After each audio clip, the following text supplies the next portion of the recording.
بسم الله من قرأ الفاتحة. بسم الله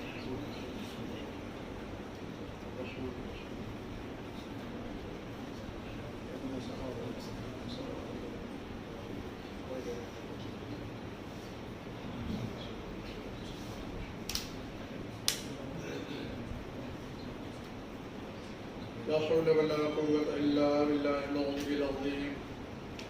حسبنا الله ونعم الوكيل ونعم المولى ونعم النصير. أعوذ بالله من الشيطان الرجيم.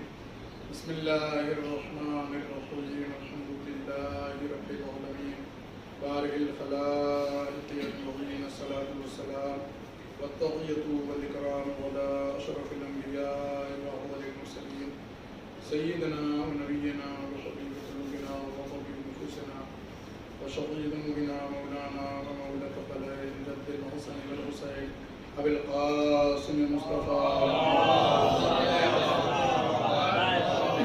وعلى أهل بيته الأطيبين الأطهرين الأكرمين المعصومين المظلومين المنتخبين المنتجبين الذين أذهب الله عنهم الرجس وطهرهم تطهيرا.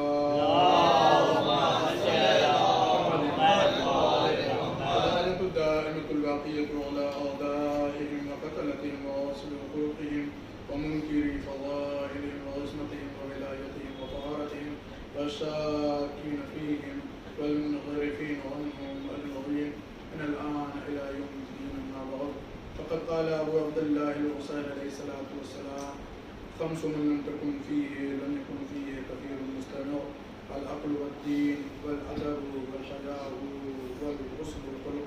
صلوات ارشاد فرمائے محمد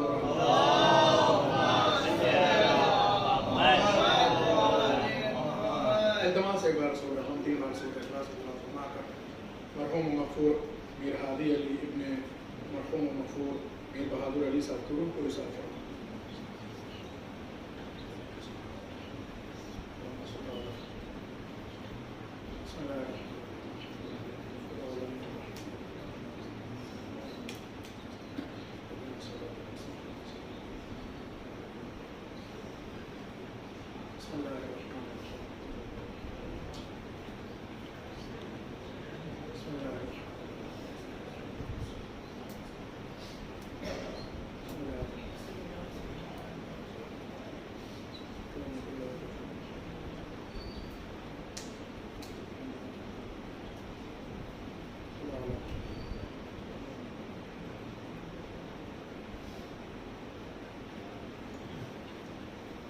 صلوات پڑھیے محمد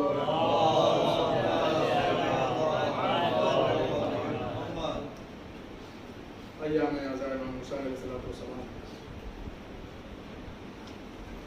جس کا ظاہری طور پر یہ موقع ہے اختتام کا، یعنی وہ فصل عزا کی جو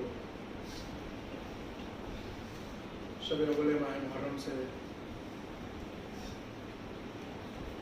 شروع ہوتی ہے اور 7 ربیع الاول تک. یہ فصل عزا اور 8ویں کو ہمارے پیارے امام حضرت امام حسن عسکری علیہ السلام شہادت کی تاریخ کے ساتھ ایام عزا کا یہ پورا جو سلسلہ ہے وہ ختم ہو جاتا ہے. تو اس لحاظ سے ہم لوگ اس سال کے فصل عزا کے آخری ہفتے میں ہیں اور ہم سے جو بھی ہو سکا ہم نے اللہ کی بارگاہ اس کی خوشنودی کے لیے محمد اور آل محمد کے فضائل، کربلا اور کربلا والوں کے تذکرے کیے. دعا یہ ہے کہ اللہ ہم سب کے ان خدمات کو قبول فرمائے کہ ہمارے عظیم کی. اسی کے ساتھ ساتھ اس کی بارگاہ میں شکر بھی ہے کہ اس نے ایسے خراب ماحول میں کہ جب ہمارے درمیان رہنے والے بہت سارے لوگ کووڈ جیسی مہلک بیماری سے متاثر ہو کر کے یا عزائے امام حسین میں شرکت نہ کر سکے یا اس دنیا سے چلے گئے، وہ لوگ کہ جو اس بیماری سے متاثر ہیں اللہ انہیں شفا یاب فرمائے، اور جو اس دوران ہمارے درمیان ہی رہے ہیں، پروردگار نے مغفرت فرمائے۔ بارگاہ میں شکر ہے اس کا کہ اس نے ہمیں یہ موقع دیا، ایسے ماحول میں کہ جب ہر طرف موتیں ہو رہی تھی، میتیں اٹھ رہی تھی، لاشیں اٹھ رہے تھے، تب بھی اس نے ہمیں اس قابل سمجھا کہ ہم محمد اور آل محمد کے تذکرے کے لیے زندہ رہیں۔ معبود کا کروڑوں احسان ہے، شکر ہے کہ اس نے یہ موقع دیا، اور پھر دعا کرتے ہیں کہ اللہ ہم سب کو آئندہ برس کے لیے زندہ رکھے تاکہ ہم پھر سرکار سید الشہداء کے صف اعضاء کو بچھا سکیں اور ان کے تذکرے، ان کے فضائل و مسائل کو بیان کر سکیں۔ ایک صلوات پڑھیے برحمت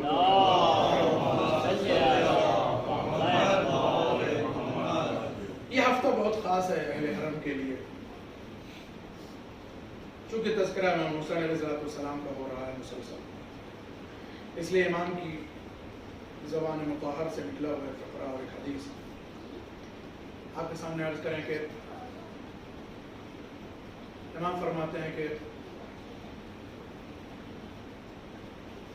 خمس لم یکن فی، 5 ایسی چیزیں ہیں کہ جو کسی کے اندر نہ پائی جاتی ہوں تو وہ آدمی لم تکن کثیر مستقبل۔ یہ 5 چیزیں جو امام نے بیان فرمائی ہیں، امام فرماتے ہیں کہ اگر یہ 5 چیزیں کسی کے اندر نہیں پائی جاتی ہیں تو پھر اس کے اندر کوئی اچھائی نہیں ہے۔ امام فرما رہے ہیں یہ 5 چیزیں جو بھی گنائی جائے گی، امام فرماتے ہیں حدیث میں امام موسیٰ علیہ السلام کے یہ 5 صفتیں، یہ 5 عادتیں، یہ 5 باتیں جن کے اندر نہیں پائی جائیں گی، بس ان کے اندر کوئی اچھائی بھی نہیں پائی جائے گی۔ اس کا مطلب جانتے ہیں کیا ہے؟ کہ اگر یہ 5 صفتیں کسی کے اندر نہیں ہیں تو وہ آدمی ہوتے ہوئے بھی نہیں ہے۔ اگر یہ 5 صفتیں کسی کے اندر ہیں تو وہ سمجھ لیجیے ہے، نہیں ہے یہ صفتیں جو امام فرما رہے ہیں تو اس کا مطلب نتھنگ، یعنی مثلا کچھ بھی نہیں، ختم ہو گیا، اس کا وجود نہیں اصلا۔ 5 چیزوں میں پہلی چیز امام فرماتے ہیں وہ کہ جو انسان کو واقعی انسان اور اسے اس کے وجود کو برقرار رکھتی ہے، اسے اعتبار دیتی ہے، پہلی چیز فرماتے ہیں العقل۔ امام فرماتے ہیں کہ پہلی چیز ان 5 چیزوں میں کہ جو انسان کو کیا ہے، انسان بناتی ہے، اگر یہ نہ ہو تو انسان میں کوئی اچھائی نہیں ہے، اس کا کوئی مطلب نہیں ہے رہنے کا، وہ زندہ ہے یا مر گیا ہے کوئی فرق نہیں پڑتا۔ پہلی چیز کیا؟ العقل۔ امام فرماتے ہیں کہ پہلی چیز عقل۔ عقل کیا ہے؟ اب یہ جو 5 چیزیں ہیں ان پر مفصل گفتگو ہو سکتی ہے، ایک ایک چیز کے اوپر مفصل مجلس ہو سکتی ہے، لیکن چونکہ ایسی بات ہے کہ اتنی طولانی مجلس نہیں ہے، بہت اختصار کے ساتھ آپ کے سامنے عرض کرنے کا۔ عقل کیا ہے؟ عقل جو ہے وہ کیا ہے؟ اللہ کی طرف سے جتنی نعمتیں اللہ نے انسان کو دی ہیں سب میں اگر کوئی واقعی بڑی دولت ہے وہ عقل ہے۔ اللہ نے سمجھے وہ بے شمار اور لاتعداد دولتیں دی ہیں نا ہم سب کو، بے شمار اور لاتعداد نعمتیں دی ہیں نا، ان ساری نعمتوں میں اگر سب سے زیادہ باقیمت بارزش کوئی دولت ہے، کوئی نعمت ہے تو وہ نعمت عقل ہے۔ اللہ نے اس سے بہتر اور اس سے قیمتی شے کسی کو کوئی نہیں۔ انسان کو اگر کچھ دیا تو عقل دیا، وہ سب سے قیمتی شے، سب سے قیمتی دولت۔ عقل کو اللہ نے ہادی بنایا، اللہ نے عقل کو ہدایت کرنے والا بنایا۔ 2 طریقے کے ہادی اللہ نے ہماری ہدایت کے لیے، ایک تو وہ جو دکھائی دے رہے ہیں جیسے انبیاء، ائمہ، اولیاء، ان کے اوصیاء، ان کے وصی، ٹھیک ہے؟ یا مثلا آج کے زمانے میں مثلا مراجع کرام، علماء، مولانا حضرات، یہ ہادی ہیں ہدایت کے لیے۔ یہ ایسے ہی نہیں ہے، ان کو اللہ نے ہدایت دی ہے۔ یہ ایک ہادی ہے جو دکھائی دے رہے ہیں، انبیاء کو انبیاء کے زمانے والوں نے دیکھا، نبیوں کو، ٹھیک ہے، ائمہ کو ائمہ کے زمانے والوں نے دیکھا، علماء کو علماء کے زمانے والے دیکھ رہے ہیں، اور علماء کو نہیں دیکھ رہے ہیں۔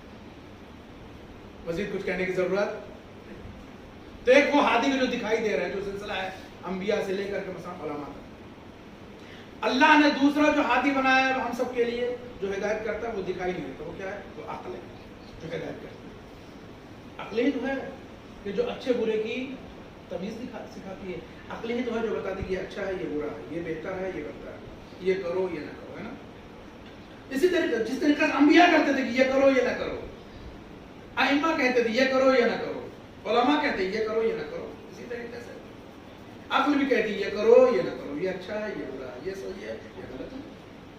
عقل بھی کیا ہے؟ اللہ نے اسے بھی ہادی اور رہبر بنایا ہے، اسے بھی رہنما بنایا ہے۔ تو سب سے بڑی چیز اس لحاظ سے بھی اگر دیکھی جائے تو جس طریقے سے اللہ نے ہدایت کے لیے انسانوں کی انبیاء کو بھیجا، ائمہ کو بھیجا، ویسے اللہ نے کیا کہ عقل کو بھی بھیجا ہے۔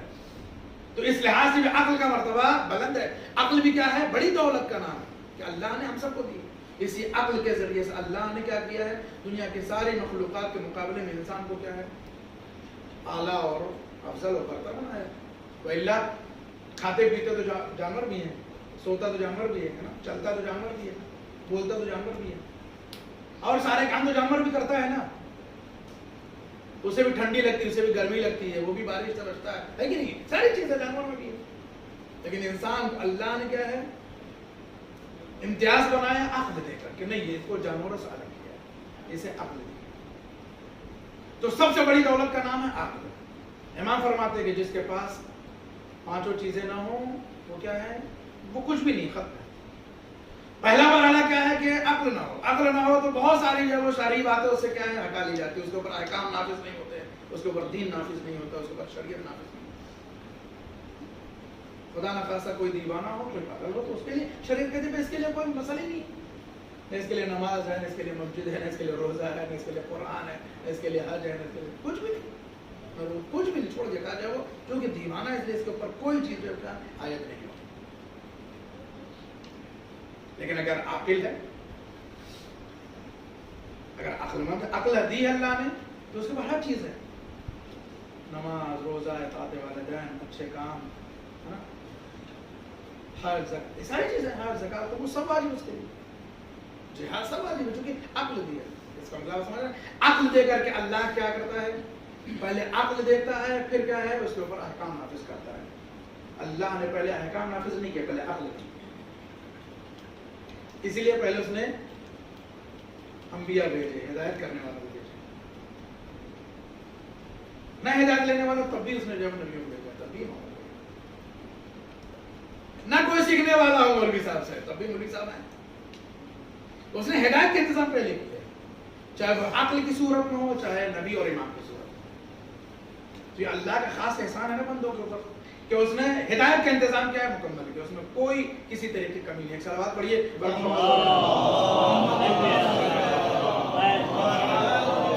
اللہ نے عقل کا انتظام جو ہے مکمل کیا ہے۔ جلدی اور آگے بڑھ جاتے ہیں، ٹھیک ہے؟ تو اور باتیں بہت ساری ہو جائیں گی، ایک ایک لفظ کے اوپر جو صفتیں ہیں بہت پرانی بات ہے۔ دوسری چیز اللہ نے کیا دیا ہے؟ العقل۔ دوسرا دین، اللہ نے دین دیا ہے، کس کو؟ انسانوں کو۔ اگر دین نہ ہو، وہی بات کہ اگر یہ صفتیں نہ ہو تو اس کا مطلب انسان کچھ بھی نہیں، اگر دین نہ ہو تو کچھ بھی نہیں۔ دین کیا ہے؟ پتہ نہیں یہیں یا کسی اور جگہ میڈیس میں پڑھی تو چنئی میں یہ بات کہ دین کیا ہر جگہ ہے، گھر میں ہو تب بھی دین ہے، باہر ہے تب بھی دین ہے، مسجد میں تب بھی دین ہے، آفس میں تب بھی دین ہے۔ دین نہیں چھوڑنا، یہ نہیں کہ صاحب جب مسجد میں گئے تبھی دیدار ہے، دیداری ہر جگہ ہے۔ اصل دیداری کا امتحان تو باہر ہونا ہے نا، اصل دیداری کا امتحان باہر ہونا ہے، آفس میں، نوکری میں، ملازمت میں، یا مثلا جو ہے وہ تجارت اور بزنس میں بیٹھ کر کے وہاں اصل دیداری کا امتحان ہونا ہے۔ مسجد میں سبھی دیدار ہے، صلوات پڑھیے۔ مسجد میں سبھی دیدار ہے، باہر روڈ پر، عام زندگی میں، مجمع میں، بھیڑ میں، شادی بیاہ میں، ہے نا، سفر میں، یہاں دیداری ضروری ہے۔ البتہ دیداری ہر جگہ، لیکن یہاں زیادہ جو مراقب اور محافظت کی ضرورت ہے، یہاں زیادہ آدمی کو دھیان رکھنے کی ضرورت ہے۔ دین نہ ہو تو کیا ہے؟ جلدی دین نہ ہو تو کیا ہے؟ آدمی کچھ بھی نہیں۔ عقل اور دین دو چیزیں ہو گئی، اگر عقل نہ ہو تو آدمی نہیں، وجود نہیں ہو سکتا، بالکل بے مطلب ہے۔ اگر اسی لیے شریعت نے کیا ہے؟ احکامات اسے ہٹا لیے، عرض کیا کہ اس کے اوپر کوئی تکلیف عائد نہیں ہوتی ہے، کوئی بھی مسئلہ اس کے اوپر دین کا جو وہ لاگو نہیں ہوگا۔ اس کے لیے نہ عبادتیں ہیں، نہ واجبات ہیں، نہ محرمات ہیں،